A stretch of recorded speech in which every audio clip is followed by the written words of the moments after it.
Assalamualaikum warahmatullahi wabarakatuh. Waalaikumsalam warahmatullahi wabarakatuh. Alhamdulillah, pada kesempatan siang ini kita masih bisa bertemu lagi, yaitu dalam materi pembelajaran kita, yaitu fikih. Untuk kali ini adalah tentang bab sholat. Sebelum kita mulai pelajaran, terlebih dahulu kita berdoa dulu ya, anak-anakku sekalian ya.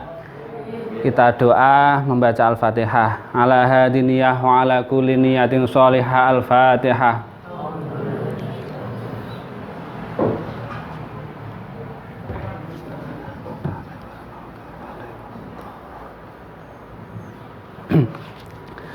Dan sebelum kita mulai pelajaran, maka terlebih dahulu saya akan mengabsen kalian semua.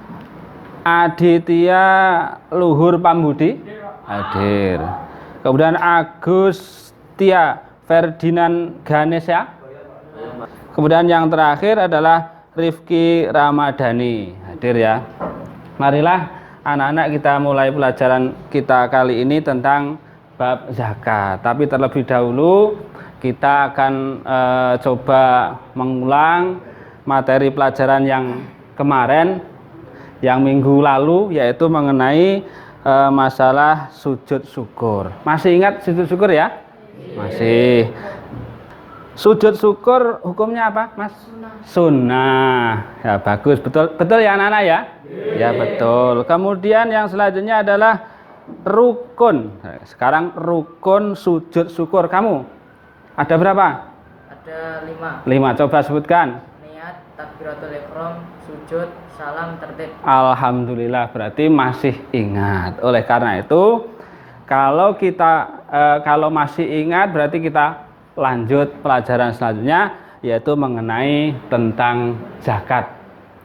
Sebelum mulai pelajaran tentang zakat, kita lebih dahulu harus tahu tujuan pembelajarannya. Nah, ini ada 1, 2, 3, 4, 5, 6, 7, 8, 9, 10, 11. Pertama adalah siswa dapat menjelaskan pengertian zakat dengan baik, dan selanjutnya.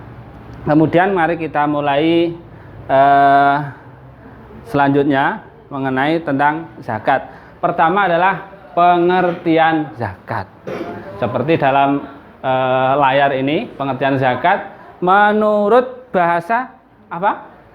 Itu tumbuh, tambah, berkah, dan juga suci. Ini menurut bahasa. Jadi kalian tahu ya, menurut bahasa artinya tumbuh, tambah, berkah, dan suci. Kemudian selanjutnya untuk menurut istilah.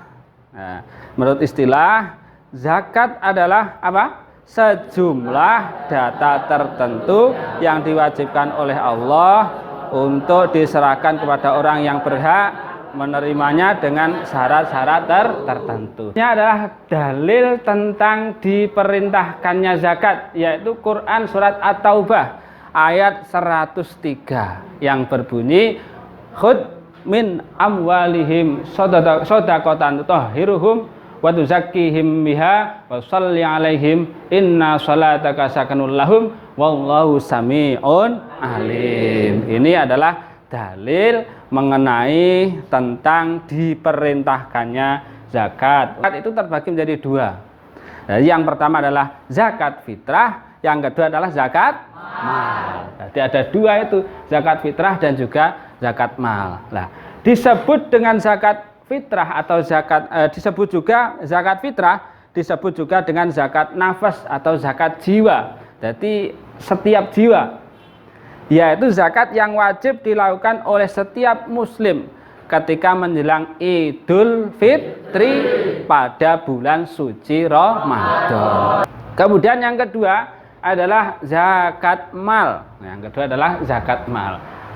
Zakat mal atau zakat harta adalah segala sesuatu yang dapat dimiliki atau dikuasai dan dapat digunakan atau dimanfaatkan menurut ghalibnya, menurut lazimnya. Jadi ghalib itu lazim. Menurut lazim cara bahasa Indonesianya adalah lazim. Syarat wajib zakat fitrah. Ada berapa syarat wajibnya?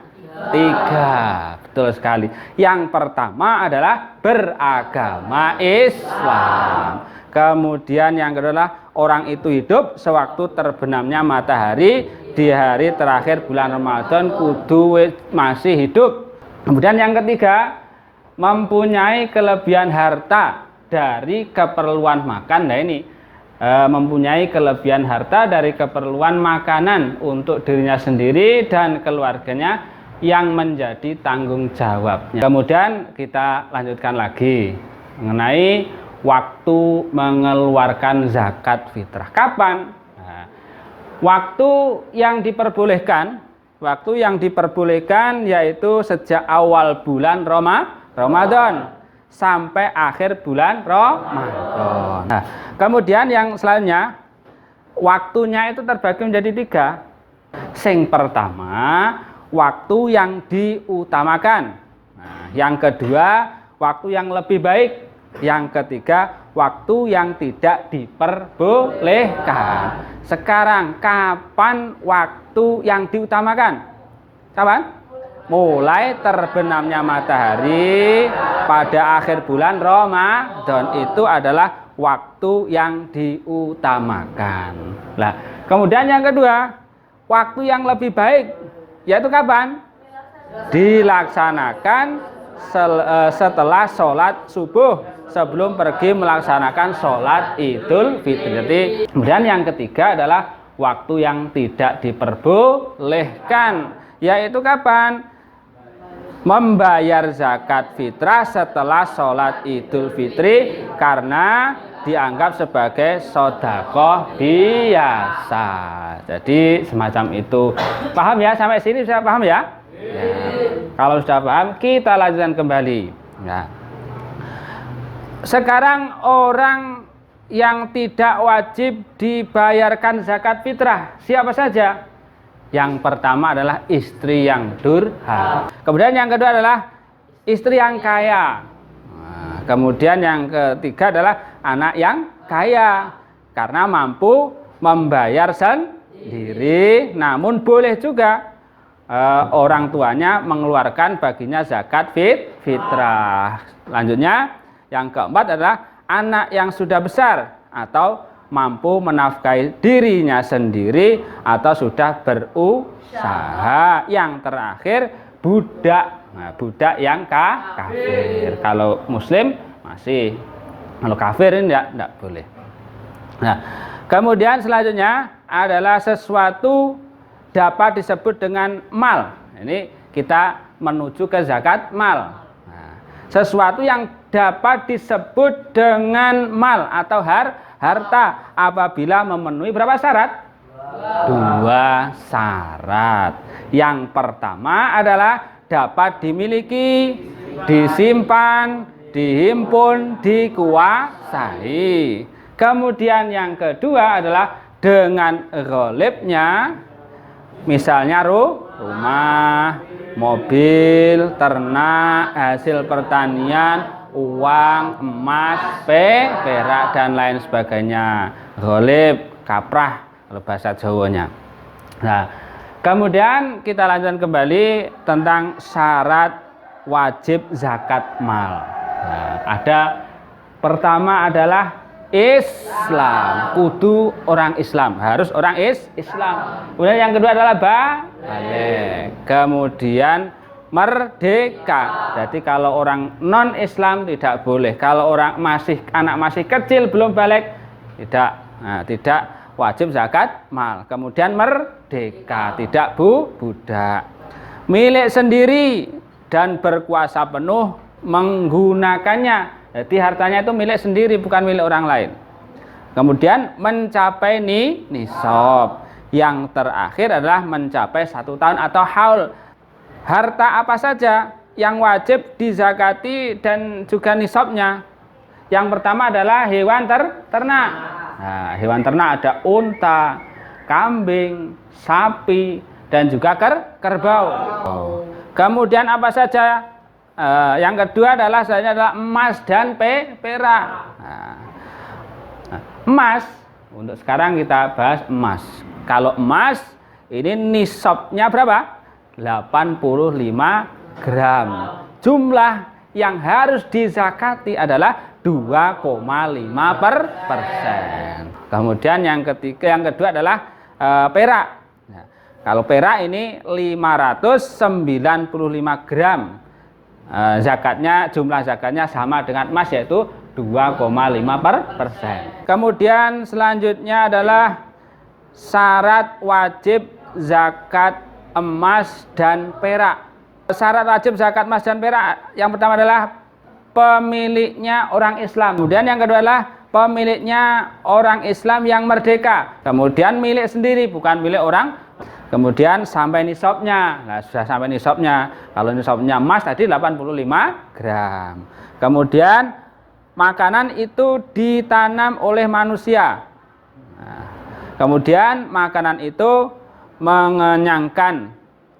Kemudian tahan lama disimpan. Kemudian selanjutnya adalah hasil tambang. Hasil tambang senilai dengan nisabnya adalah senilai dengan 85 gram emas. Dan juga jumlah zakatnya sama dengan emas, yaitu 2,5%. Keterangannya adalah setiap mendapatkan hasil tambang. Kemudian yang selanjutnya adalah harta perniagaan. Kemudian selanjutnya kita lanjutkan saja. Ini bisa syarat wajibnya zakat harta perniagaan. Ini gambar apa? Penerima zakat. Alhamdulillah ya. Jadi penerima zakat ada berapa? 8. Nah, 1, 2, 3, 4. Jadi 8. Yang pertama adalah fakir. Kemudian yang kedua adalah miskin. Kemudian hamba sahaya. Kemudian fisabilillah. Kemudian amil. Kemudian mu'alaf, orang yang baru masuk Islam. Kemudian gharim, ibnu sabil. Ini adalah penerima zakat. Nah, biasanya ini yang kita jumpai di masyarakat, yang sering kita jumpai di masyarakat ya, yang sering janggal, yang sering menjadi perbincangan, yang menjadi sesuatu hal yang biasanya kurang pas, ini mengenai masalah amil. Jadi masalah amil itu harus mendapatkan apa? Istilahnya izin dari pemerintah. Nah, kalau belum menerima izin itu, berarti itu belum disebut dengan amil, belum disebut amil syar'i, hanya panitia zakat. Nah, sekarang di Indonesia bagaimana cara mendapatkan SK amil? Mendapatkannya nah, bisa melalui Kementerian Agama, yaitu Basnas. Ada yang dari NU bisa di Lazisnu. Kalau di Muhammadiyah bisa Lazismu. Ini supaya menjadi amil syar'i yang nanti bisa menerima zakat. Kalau sudah tidak ada yang ditanyakan, berarti nanti kita lanjutkan pertemuan selanjutnya. Jadi nanti Bapak akan menerangkan tentang masalah fakir itu siapa, miskin itu siapa, hamba sahaya itu siapa, sabilah itu siapa. Nanti kita ulas kembali di pertemuan yang akan datang. Oleh karena itu, karena sudah tidak ada yang bertanya, marilah pertemuan pada siang hari ini, mari kita tutup dengan bacaan hamdalah bersama-sama. Alhamdulillahirabbil alamin. Jangan lupa tingkatkan lagi belajarnya, jangan bermalas-malasan. Yang penting kita tetap berusaha, jaga kesehatan dan sebagainya. Dengan usaha itu mudah-mudahan kita mendapatkan hasil yang maksimal. Dari saya ada kurang lebihnya, saya mohon maaf. Akhiran billahi taufiq wal hidayah wa ridha wal inayah. Assalamualaikum warahmatullahi wabarakatuh. Waalaikumsalam warahmatullahi wabarakatuh.